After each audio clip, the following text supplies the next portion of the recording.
The mighty Mumbai Indians are back. ನಮಸ್ಕಾರ ಎಲ್ಲರಿಗೆ Janardhan sir ಮಾತಾಡ್ತಾ ಇರೋದು ಕುಶಲವೇ ಕ್ಷೇಮ okay welcome back to Ganesh Karanth Crick Talks YouTube channel. ನನ್ನ second favourite team Mumbai Indians ಇವತ್ತು ಗೆದ್ದದು. ನನಗೆ ಭಾರಿ ಖುಷಿ ಆಯಿತು.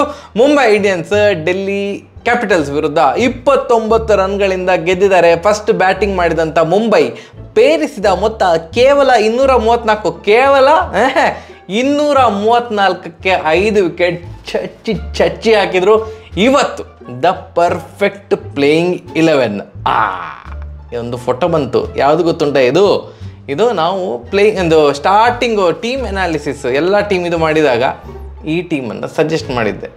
ಖುಷಿ ಆಯಿತು ಮಾರ. ಈಗ ಈ ಟೀಮನ್ನು ನೋಡಿ ಅಲ್ಲಿ ಮಧುಶಂಕ ಈ IPL ಇಂದ ಹೊರಗೆ ಹೋಗಿದ್ದಾರೆ. ಸೊ ಆದ್ದರಿಂದ ನಾಬಿ ಮತ್ತು ರೊಮಾರಿಯೋ ಶೆಫರ್ಡ್ ಇಬ್ಬರನ್ನು ಹಾಕ್ಕೊಂಡಿದ್ದಾರೆ. ಇಲ್ಲಿದ್ದರೆ ಯಾರೋ ಒಬ್ಬರನ್ನು ಹಾಕ್ಕೊಳ್ಬೇಕಂತ ಹೇಳಿದ್ದೆ. ಇವತ್ತು ಅವರಿಬ್ಬರು ಸಹ ಇದ್ದರು, ಮಧುಶಂಕ ಇಲ್ವಲ್ಲ. ಅಂತೂ ಇಂತೂ ಪರವಾಗಿಲ್ಲ ಮಾರ. ಏನೋ ಒಂದು ಟೀಮ್ ಅನಾಲಿಸಿಸು ಅದು ಇದಲ್ಲ, ಒಂದು ತಕ್ಕ ಮಟ್ಟಿಗೆ ಚಂದ ಮಾಡ್ತೇನೆ ಅಂತ ಖುಷಿ ಆಯಿತು. ಸೇಮ್ ಟೀಮ್ ಇವತ್ತು ಇಳ್ದದ್ದು, ಸೇಮ್ ಟೀಮ್. ಅಂತೂ ಇಂತೂ ಜಯದ ಹಾದಿಗೆ ಮುಂಬೈ ಇಂಡಿಯನ್ಸ್ ಬಂದದ್ದು ನನಗೆ ಪರ್ಸ್ನಲಿ ಖುಷಿ ಆಯಿತು. ಅವ್ರದ್ದು ಕ್ಯಾಪ್ಟನ್ಶಿಪ್ ಅದು ಇದು ಏನೇ ಇರಲಿ, ಬಟ್ ಕಮ್ ಆನ್ ಅಂತ ಕಿತ್ತೋಗಿರುವಂಥ ಟೀಮ್ ಅಂತೂ ಅಲ್ಲ. ಯಾಕೆ ಇವ್ರದ್ದು ಫಸ್ಟ್ ಹಾಫ್ ಯಾಕೆ ಈ ಥರ ಸ್ಲೋ ಇರ್ತದೆ ಅಂತ ನನಗೆ ಈಗ ಸಹ ಅರ್ಥ ಆಗೋದಿಲ್ಲ. ಮುಂಬೈ ಇಂಡಿಯನ್ಸ್ ಅವ್ರದ್ದು ಫಸ್ಟ್ 4-5 ಮ್ಯಾಚಲ್ಲಿ ಆ ಪ್ಲೇಯಿಂಗ್ 11 ಕಂಡುಹಿಡಿದ್ರಲ್ಲಿ ಟೈಮ್ ವೇಸ್ಟ್ ಆಗ್ತದ ಅಂತ.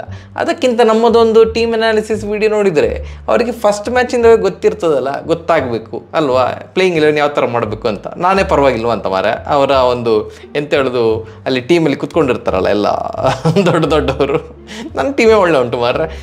234ಕ್ಕೆ 5. ಫಸ್ಟ್ ಆ ಬ್ರಿಸ್ಕ್ ಸ್ಟಾರ್ಟ್ ಉಂಟಲ್ಲ, ಆ ಇಂಟೆಂಟ್ ಉಂಟಲ್ಲ, ಸೂಪರ್. ಪವರ್ ಪ್ಲೇ ಅಂದರೆ ಹಾಗಿರ್ಬೇಕು. ಪವರ್ ಪ್ಲೇಯಲ್ಲಿ ರನ್ ಹರಿದು ಬರಲೇಬೇಕು. ಯಾಕಂತಂದರೆ ಪವರ್ ಪ್ಲೇ ಬ್ಯಾಟ್ಸ್ಮನ್ ಫೇವರ್ ಆಗಿರ್ತದೆ. 2 ಫೀಲ್ಡರ್ ಮಾತ್ರ ಹೊರಗಡೆ 30 ಯಾರ್ಡ್ ಸರ್ಕಲಿಂದ ಹೊರಗಡೆ ಇರೋದು, ಮತ್ತೆಲ್ಲರೂ ಸಹ ಒಳಗಡೆ ಇರ್ತಾರೆ. ಸೊ ಆ ಟೈಮಲ್ಲಿ ರನ್ ಬರಲೇಬೇಕು. ಅದು ಪಿಚ್ ಹೇಗೆ ಇರಲಿ, ರನ್ ಬರಬೇಕು. ಇವತ್ತು ರನ್ ಹರಿದು ಬಂತು. ಇಶಾನ್ ಕಿಶನ್ ಭಾರಿ ಸೂಪರಾಗಿ ಆಡಿದ್ರು, 42 ರನ್ ಹೊಡೆದ್ರು. ನಮ್ಮ ರೋಹಿತ್ ಶರ್ಮಾ ಅವರು 49 ರನ್ ಹೊಡೆದ್ರು. 23 ಬಾಲ್ಗೆ 49 ರನ್ ಹೊಡೆದಿದ್ರು. ಮತ್ತೆ ಒಂದು ಅಕ್ಷರ್ ಪಟೇಲ್ ಅವರ ಓವರಲ್ಲಿ ಕಂಟಿನ್ಯೂಸ್ 3 ಬಾಲ್ ಡಾಟ್ ಆಯಿತು. ಎಂಥ ಟೆನ್ಷನ್ ಆಯ್ತು ಅಂತ ಕಾಣ್ತದೆ. 4ನೇ ಬಾಲು ಮುಂದೆ ಬಂದರು, ಬೋಲ್ಡ್ ಆದರು. ಸೊ 27 ಬಾಲ್ಗೆ 49 ರನ್ ಹೊಡೆದು ಔಟ್ ಆದರು. ಅದಾದಮೇಲೆ ಸೂರ್ಯ ಕುಮಾರ್ ಯಾದವ್ ಫೈನಲಿ ಅವರು ಬಂದ್ರಲ್ಲ, ತಂಡಕ್ಕೆ ಬಂದರು, ಹೊಡೆದ್ರು 0-0ಗೆ ಔಟ್ ಅದು. ಸೂರ್ಯ ಕುಮಾರ್ ಯಾದವ್ ಅವರು 0ಗೆ ಔಟ್ ಅದು, 2 ಬಾಲಿಗೆ 0. ಸೊ ಆ ಕ್ಷಣದಲ್ಲಿ ಒಂದು ಸ್ವಲ್ಪ ಟೆನ್ಷನ್ ಇತ್ತು. ರೋಹಿತ್ ಶರ್ಮಾ ಮತ್ತು ಸೂರ್ಯಕುಮಾರ್ ಯಾದವ್ ಅವರು ಔಟ್ ಆದ ಕೂಡಲೇ ಎಂಥದ್ದು ಆಗ್ತಾ ಉಂಟಲ್ಲ ಮಾರೆ ತಂಡಕ್ಕೆ ಅಂತ.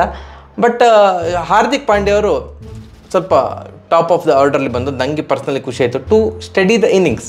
ಓಕೆ, 2 ವಿಕೆಟ್ ಡಬ್ ಅಂತ ಬಿತ್ತು. ನಾನು ಸ್ವಲ್ಪ ವಿಕೆಟ್ ಹೋಗೋದಾಗಿ ನೋಡಿಕೊಳ್ತೇನೆ ಅಂತ ಹೇಳ್ಕೊಂಡು ಅವರು 33 ಬಾಲಿಗೆ 39 ರನ್ ಹೊಡೆದ್ರು.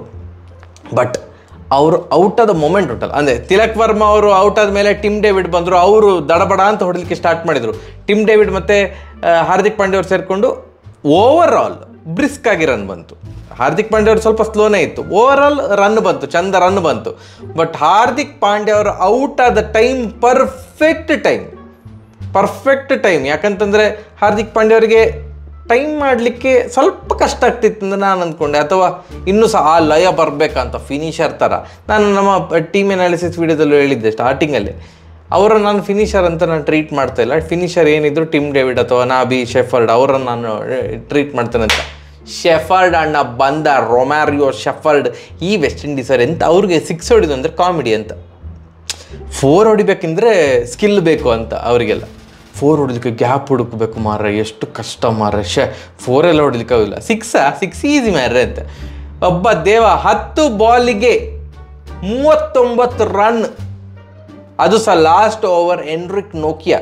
ನೋಡಿ, RCBಗೆ ಒಂದು ಯಾರಾದರೂ ಕಾಂಪಿಟೇಷನ್ ಕೊಡ್ತಾರೆ ಅಂತಂದರೆ ಅಂದರೆ ಹುಚ್ಚುಗಟ್ಟುದ್ರಲ್ಲಿ ಅದು ಡೆಲ್ಲಿ.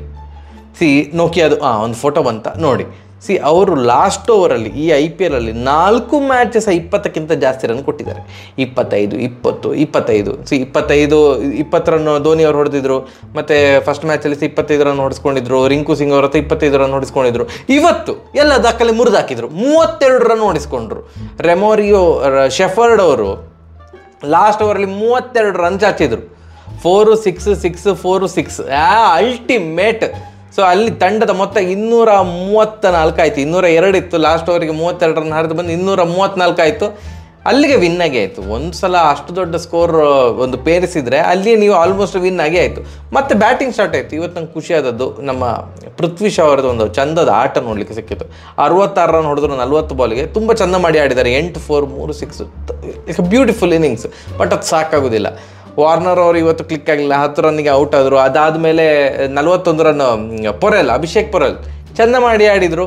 ಬಟ್ ವಾವ್ ಇನ್ನಿಂಗ್ಸ್ ಆಡಿದಂತಂದರೆ ಅವರ ಸ್ಟಪ್ಸ್. ಅವ್ರು ಮೊದಲು ಮುಂಬೈಯಲ್ಲಿದ್ದರು, ಅವ್ರಿಗೆ ಕರೆಕ್ಟಾಗಿ ಚಾನ್ಸ್ ಸಿಗ್ತಾ ಇರಲಿಲ್ಲ. ಅವ್ರನ್ನ ರಿಲೀಸ್ ಮಾಡಿದರು, ಡೆಲ್ಲಿ ಪರ್ಚೇಸ್ ಮಾಡಿದರು. 25 ಬಾಲ್ಗೆ 71 ರನ್ ಸ್ಟಪ್ಸ್ ಹೊಡೆದಂಥ ಆಡಿದಂಥ ಆಟ ಸೀರಿಯಸ್ಲಿ ಟೂ ಗುಡ್ ಆಟ. ಅಂದರೆ ಭಯಂಕರ ಫೈಟ್ ಕೊಟ್ಟರು. 234 ಮುಂಬೈ ಹೊಡೆದ್ರೆ ಸಹ ಇವರು ಸೋತದ್ದು ಕೇವಲ 29 ರನ್ನಿಂದ ಅಂತಂದರೆ ಹತ್ತಿರ ಬಂದಿದ್ದಾರೆ ಅಂತ. ನಾನು ತುಂಬ ಹೀನಾಯ ಸೋಲಾಗ್ತದೆ ಇವರು, ಅಂದರೆ ಟ್ರೆಷರಲ್ಲಿ ಎಲ್ಲರೂ ಸಹ ವಿಕೆಟ್ ದಡ ಅಂತ ಒಪ್ಪಿಸ್ತಾ ಹೋಗ್ತಾರೆ ಅಂತ ಅಂದ್ಕೊಂಡೆ. ಬಟ್ ಹಾಗೆ ಆಗಲಿಲ್ಲ.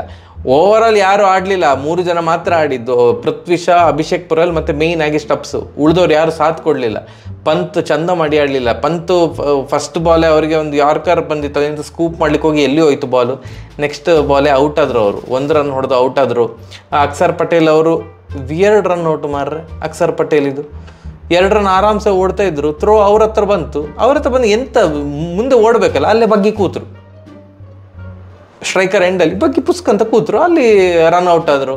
ಮತ್ತು ಲಾಸ್ಟ್ ಓವರಲ್ಲಿ 3 ವಿಕೆಟ್ ಬಿತ್ತು. ಕಾಟ್ಸಿಯಾ ಅವರು ಸೂಪರಾಗಿ ಬಾಲ್ ಹಾಕಿದ್ರು, 3 ವಿಕೆಟ್ ತೆಗೆದ್ರು.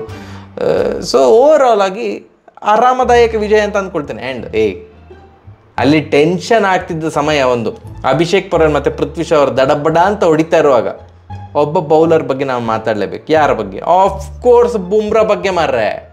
ಎಲ್ಲರೂ ಸಹ ಹೊಡಿಸ್ಕೊಂಡಿದ್ದಾರೆ ಈ ಮ್ಯಾಚಲ್ಲಿ. ಎಲ್ಲರೂ ಹೊಡಿಸ್ಕೊಂಡಿದ್ದಾರೆ ಮುಂಬೈಯಲ್ಲಿ. ಪಿಯೂಷ್ ಚಾವ್ಲಾ, ಶೆಫರ್ಡ್ 4 ಓವರಿಗೆ 54 ರನ್ ಬಿಟ್ಟು ಕೊಟ್ಟರು ಅವರು. ಅಲ್ಲಿ ಬ್ಯಾಟಿಂಗಲ್ಲಿ ಹೊಡೆದಿದ್ದಾರೆ, ಇಲ್ಲ ಅಂತಲ್ಲ. 10 ಬಾಲಿಗೆ 38. ಬಟ್ ಬೌಲಿಂಗಲ್ಲಿ ಬಿಟ್ಟು ಕೊಟ್ಟಿದ್ದಾರೆ. ಫಸ್ಟ್ ವಿಕೆಟ್ ತೆಗೆದ್ರು, ಅದಾದಮೇಲೆ ಸರ್ರೇ ಹೊಡಿಸ್ಕೊಂಡಿದ್ದಾರೆ. 4 ಓವರಿಗೆ 54 ರನ್ ಹೊಡಿಸ್ಕೊಂಡಿದ್ದಾರೆ. ಈ ಸಮಯದಲ್ಲಿ ನಾವು ಬುಮ್ರಾ ಬಗ್ಗೆ ಮಾತಾಡಲೇಬೇಕು. ಚಿನ್ನ ಮಾರೆ, ಚಿನ್ನ ಅಲ್ಲ, ವಜ್ರ, ಪ್ಲಾಟಿನಮ್, ಮುತ್ತು, ಹವಳ, ಎಂತ ಉಂಟು ಎಲ್ಲ. 4 ಓವರಿಗೆ ಕೇವಲ 22 ರನ್. Beautiful bowling. ಏನು ಪೃಥ್ವಿ ಶಾ ಅವ್ರನ್ನ ಬೋಲ್ಡ್ ಮಾಡಿದ್ದು ಬಾಲ್, ಓಯ್ಯೋ ದೇವರ್ರೇ. ಆಲಿಪಾಪನ್ನು ಬೋಲ್ಡ್ ಮಾಡಿದ್ರಲ್ಲಿ ಟೆಸ್ಟ್ ಸೀರೀಸಲ್ಲಿ ಹಾಗೆ ಇತ್ತು. Beautiful, just beautiful. ಸೊ ಅಲ್ಲಿ ಪೃಥ್ವಿ ಶಾ ಅವರು ಭಾರಿ ಥ್ರೆಟ್ನಿಂಗ್ ಅಂತ ಅನ್ನಿಸಿದ್ರು. ಅವ್ರು ಔಟ್ ಆದರು. ಸ್ಟಪ್ಸಿಗೆ ಸಾಥ್ ಸಿಗಲಿಲ್ಲ. ಸೊ ಆದ್ದರಿಂದ 29 ರನ್ನಿಂದ ಡೆಲ್ಲಿ ಸೋಲು ಕಾಣಬೇಕಾಯಿತು. ಹೌದು, 29 ರನ್ನಿಂದ ಸೋತರು. ಸೊ ಈಗ ಅಂತೂ ಇಂತೂ ಜಯದ ಹಾದಿಗೆ ಮುಂಬೈ ಇಂಡಿಯನ್ಸ್ ಅವರು ಬಂದಿದ್ದಾರೆ. ಖುಷಿ ಆಯ್ತಪ್ಪ. Welcome back. ಆಗಲೇ ಹೇಳಿದಾಗೆ mighty Mumbai Indians are back, ಅಥವಾ the champion team is back. ಇದೇ ಪ್ಲೇಯಿಂಗ್ 11 ಇಟ್ಕೊಂಡ್ರೆ ಇನ್ನೊಂಚೂರು ಎಲ್ಲ ಉಳಿದವರು ಎಲ್ಲ ಕರೆಕ್ಟಾಗಿ ಸಾಥ್ ಕೊಟ್ಟರೆ, ಪ್ರತಿ ಸಲ ಬುಮ್ರಾ ಮೇಲೆ ನಾವು ಪ್ರೆಷರ್ ಹಾಕ್ಲಿಕ್ಕೆ ಆಗೋದಿಲ್ಲ. So Mumbai is looking good. ಮತ್ತು ಸೂರ್ಯಕುಮಾರ್ ಯಾದವ್ ಅವರು ಸಹ ಫಾರ್ಮಿಗೆಲ್ಲ ಬಂದರೆ ಎಲ್ಲರೂ ಸಹ ಲೋಬೋ ಅಂತ ಪಡ್ಕೊಳ್ಬೇಕು ಅಷ್ಟೇ. ಖುಷಿ ಆಯಿತು. Congratulations Mumbai Indians. ಸರಿಯಾಗಿರೋ ಬರುವ. ನಮಸ್ಕಾರ.